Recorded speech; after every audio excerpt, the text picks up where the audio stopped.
started with Alan Neilan's talk on Moby Dick, stories from going after phishing sites. So I'm sure everybody here has received a phishing email.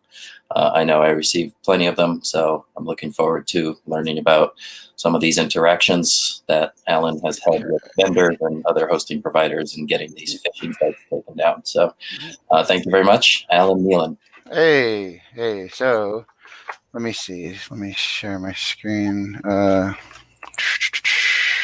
Or let me see. Yeah, well. All right, so let me crap. All right,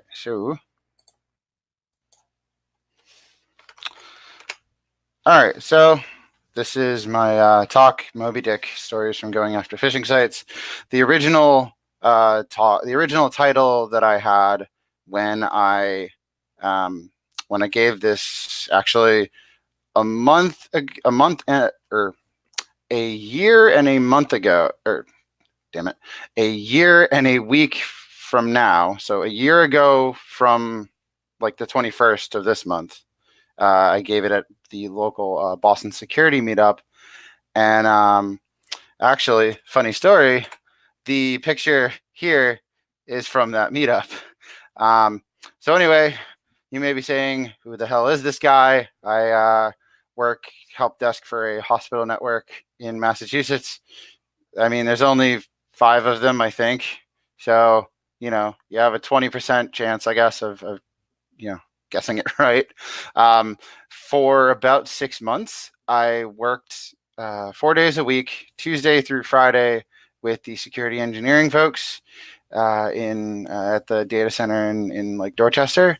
And when I'm not at work, most of the time, I do security research, going after phishing sites and finding other interesting stuff, like open directories with weird stuff.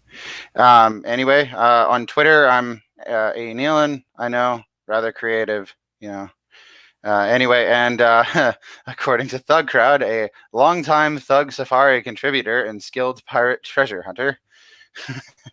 So anyway, so what do? I monitor certificate transparency logs using CertStream, which is this utility that monitors certificate transparency logs and turns the binary data into ASCII text.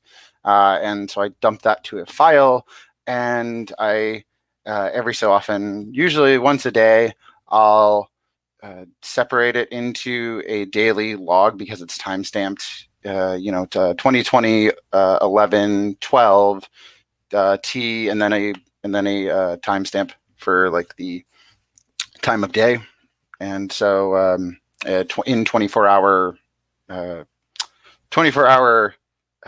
time format. And so I look for certain keywords, apple.com, iCloud.com, Apple ID, the various misspellings, because of course you can only you eventually run out of spellings, and so you have to start. It's like modifying passwords, replace an O with a 0 and whatnot.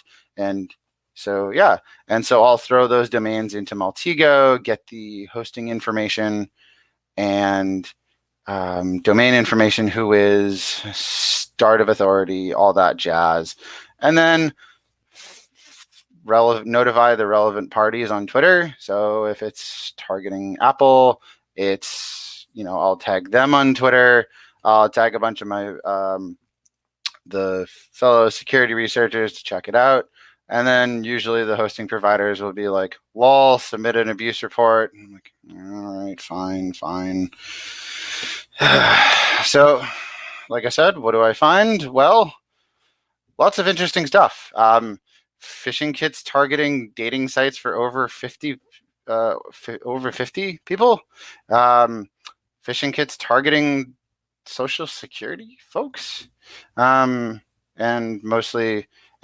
in one instance, a person who left an entire backup of their website that was like a 10 gigabyte zip file. And I probably don't have to tell you what type of text that is at the bottom, but anywho, lots and lots of open directories as well. And so my first story, AWS. So basically, about a year and a half ago now, middle of June or middle of July of last year, I found a fish panel, a Apple fish panel. Basically, when you go to the main website, it throws a 403, but if you add /admin to the end of it, it brings you to the admin panel, and brings you to a login for the admin panel. And it turned out later that the actual configuration for the kit is in URL/.config, and it gives you like the exfiltration email address, the email address that the results appear as. So if you as the attacker get a email with phished credentials, the from email address will have whatever is in that value. And so I get asked by Amazon to submit an abuse report because the IP resolved to a AWS system. And so I get this, thanks for submitting the abuse report. We've begun our investigation into the source of the activity and the content you reported. We'll notify you once this case has been marked resolved. Thank you for alerting us to the issue. And so 2 hours later, I get, thanks for your report. We appreciate your assistance in helping to identify potentially abusive content on our networks. We've reviewed your report, and at this time, the content appears to be no longer active or available. If you have any evidence otherwise, please let us know. And so, yeah. And except the site was still resolving. And even so, to the point where I took a screenshot on my phone with the timestamp, relative to the timestamp, and I'm like, "Do you see this? It's like this site is still resolving. What are you doing? I pointed out where you're supposed to go. What are you doing?" And so they sent me the same exact message second time. And so eventually I'm like, I give up. I don't know what you people are doing, but go away. So anyway, yeah, and it stopped resolving after a few months. Basically, I checked the day or so before I first gave this talk, and the site wasn't resolving anymore. So I'm like, all right, well, whatever. So my next story, PayPal. Basically, I found a sketchy phishing site that was targeting PayPal. The URL was basically this: update.security.problems.pay.user.gianthunt.com. And so it was at such and such IP address, and I pointed it out to PayPal. I'm like, hey, you may want to throw this over to your abuse people and take a look. And so they said, oh, how did you come about this site? And so I basically explained what I explained to all of you at the beginning. It's like I monitor newly registered domains and whatnot. And so, yeah, what do you think their response was? I'll give you like 10 seconds to think. 1, 2, 3, 4, 5, 6, 7, 8, 9, 10. Okay, their response was, thanks for writing back. Since the URL of the website is so complicated, we will not be able to judge if it's a scam. If you're looking to log in, yada, yada, yada, please make sure to use the link paypal.com. This is the genuine link, yada, yada, yada. It's like, what the hell are you doing? Like, of course it's a fake website. I just told you, there's a screenshot, or at least I think there was a screenshot of like in the original tweet. And yeah, like, okay. Anyway, next story, Namecheap. Well, the first part of Namecheap, because there's something later on. Basically, I was using this. I was finding these weird domains that were like in this format. I took a I took a little screenshot of it, and it's basically in this kind of format. It's like dictionary word, either a number or another dictionary word, and then dot more dictionary words in a row, dot either info, xyz, ICU, and I think there were a handful of .pro domains. And basically, if you hit them with anything other than a Mac user agent, it would redirect you to some sketchy like PC optimizer thing. Think like those the same kind of stuff you see in those infomercials late at night, where it's like, oh, maximize your speed, or make your computer like it's new again, or whatever. But however, if you hit it from a Mac user agent, it would redirect to a fake Adobe Flash update that was hosted on AWS. And so all these domains were registered through Namecheap. And so I submitted a abuse report with actually a handful of them, one of which was this giant list of domains. And so I got the response, please be informed that all the aforementioned domain names have been suspended. They have been placed on client hold status and locked to prevent future modifications. And so, okay, you may be thinking, well, that's nice. It's like, well, just wait. There's more later on. And so my fourth story. Bank of America. Basically, there was this program that I used to use before I started just taking CertStream and piping it to a file. I would use this thing from a security researcher. I believe his name is Exors. I'm not entirely sure how to pronounce that. He's, I believe, French.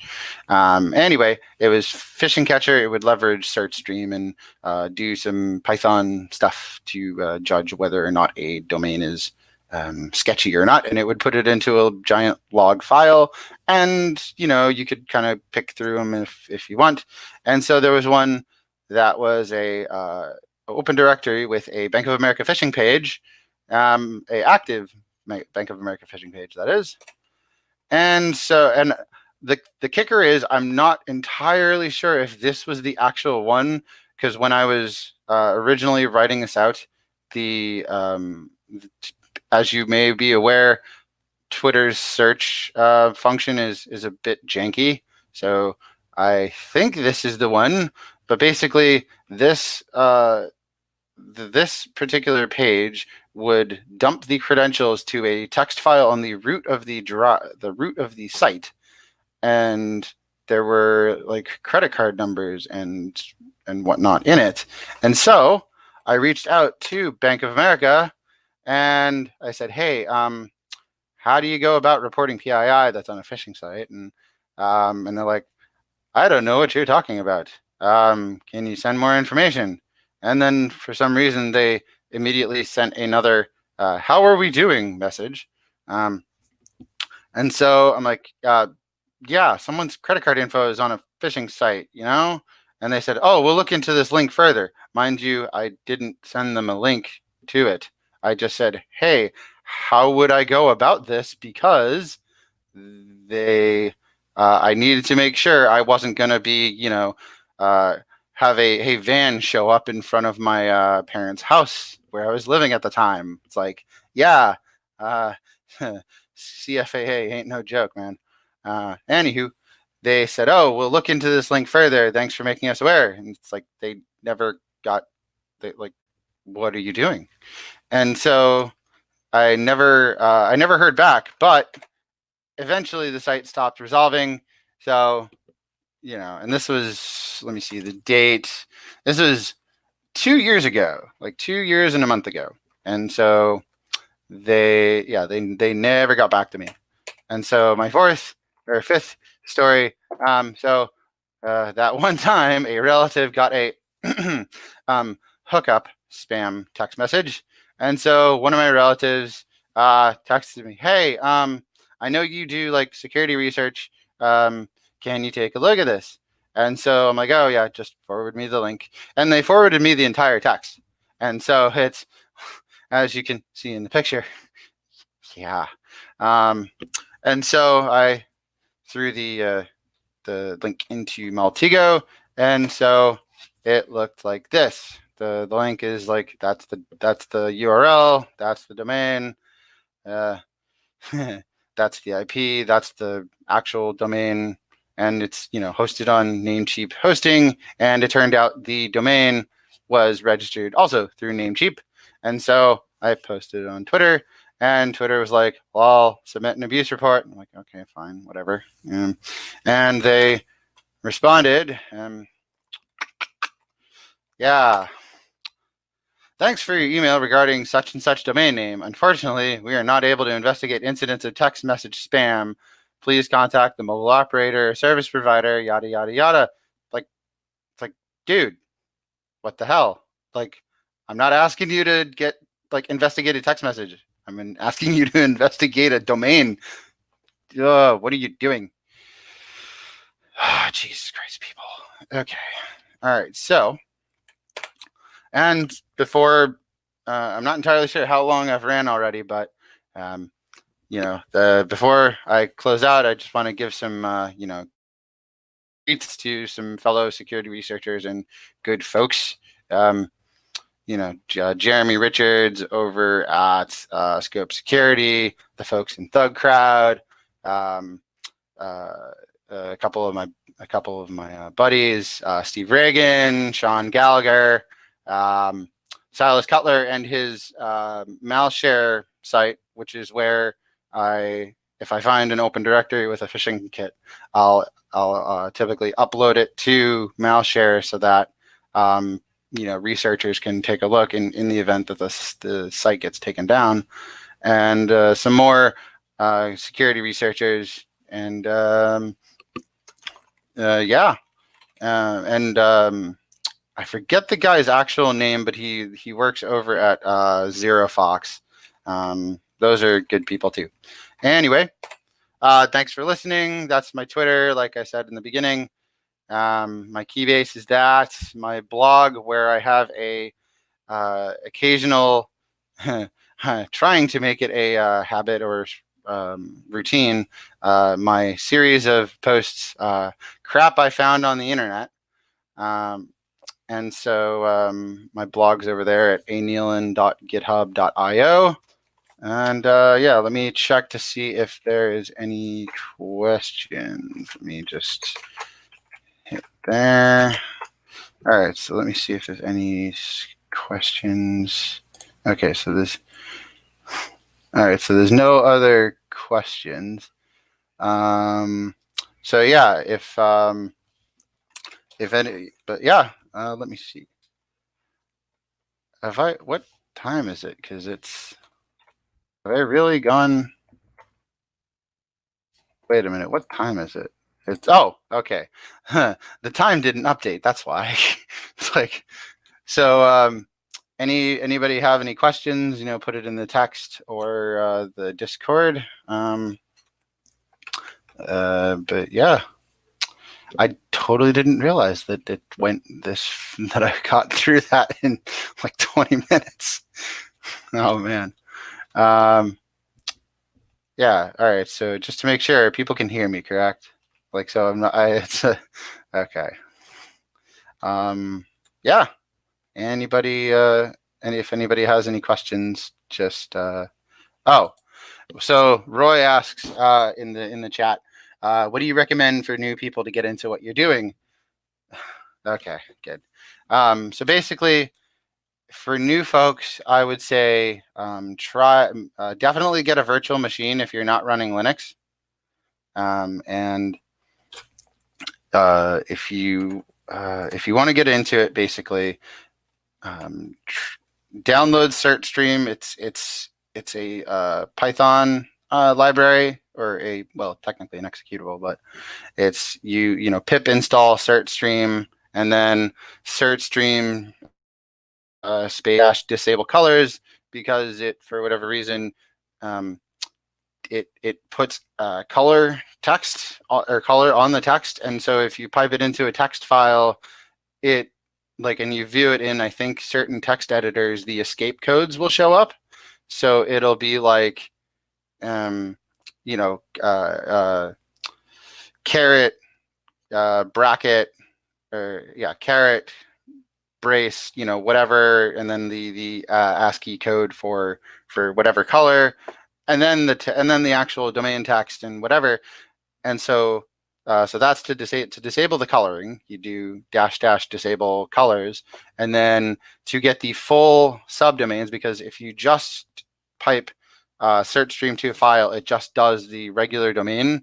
So blah.com or blah.blah.com. But if you do -- full, it gives all the subdomains that are also on that certificate. So if it's, sketchy subdomain.blah.com or appleid.apple.com.blah.com or so on and so forth.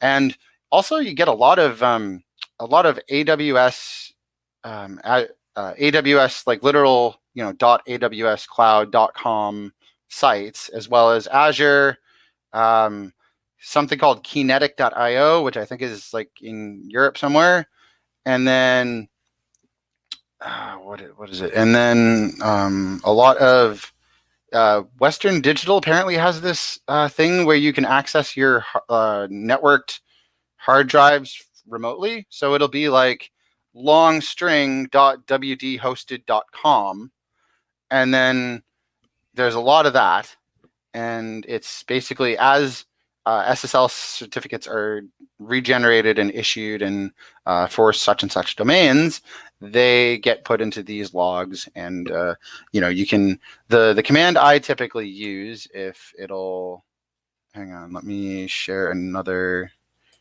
window so I can pull up a window.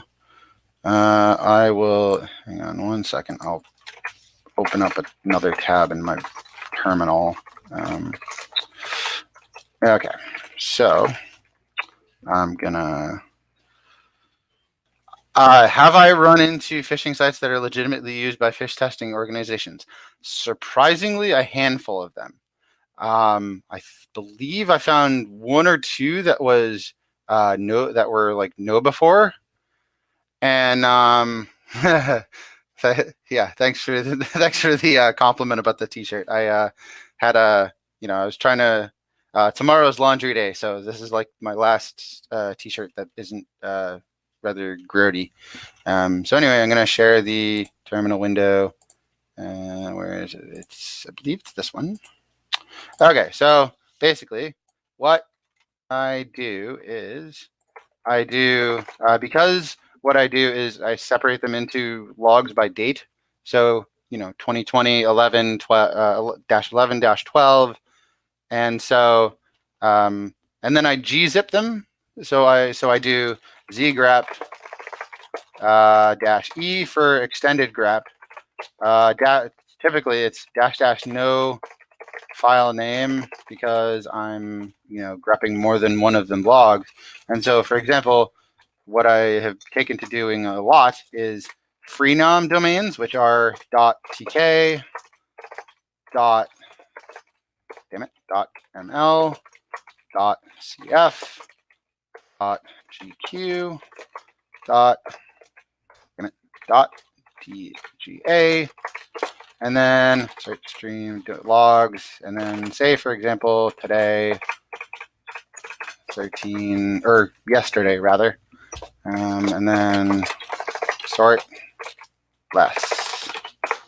And it's going to take a minute because it has to grep through that, like I believe it's like a half a gig file, and it's going to take a second. So for example, there's stuff like, for example, invite wa.whatsapp. It's somewhat highlighted there. And so basically it's you pull these up, you dump that to a file, and then I pull it up in VS Code, and I'll typically will get rid of the space bracket thing, get rid of the comma space, into such that it's a just a list of domains.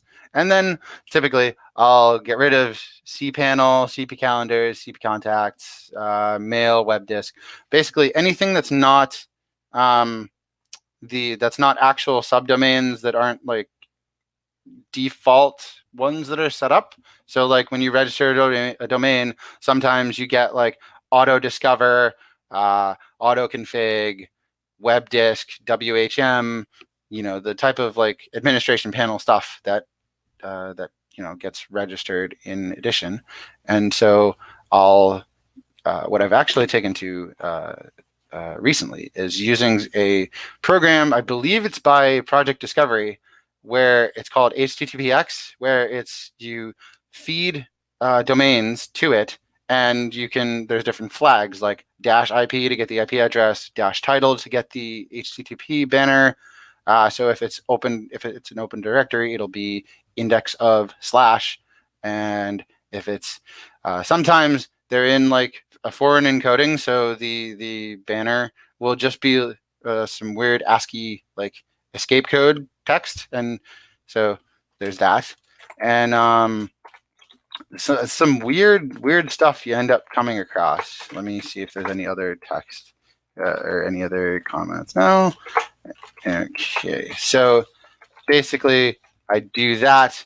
I throw it into Maltego, and it's sometimes the results that you would get if you're in if you're using Maltego and you don't have the capital to spend the $1,000+ on the actual not enterprise, but the XL version of Maltego, where you can have your own transform servers instead of having to use Paterva's over in, I believe it's South Africa, where the country's based, or where the company's based, rather. And so some of your results, like if you grab the URL, throw it into Maltego, get the banner there, it'll come up with something completely different, possibly, than if you were to, say, for example, open up an incognito window in your browser and just throw the domain into that. And so,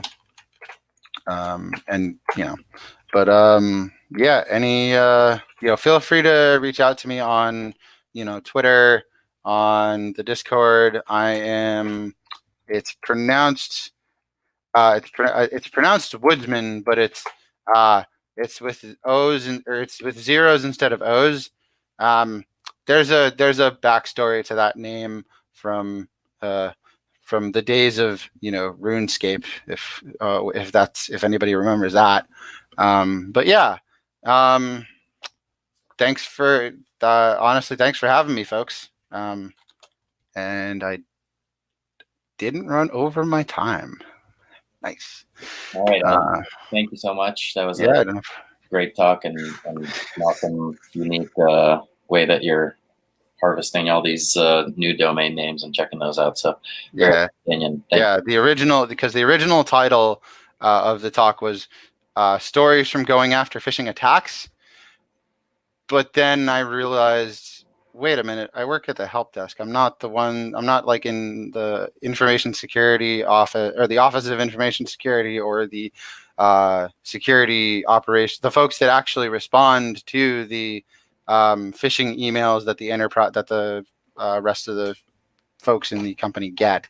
Yeah. So it's like, I should probably change the title slightly. All good. We know everybody's titles are misleading. We're always put into situations which we got to figure out and get out of. So good job on that. Nice. Thank you very much, everyone. We're going to take a break.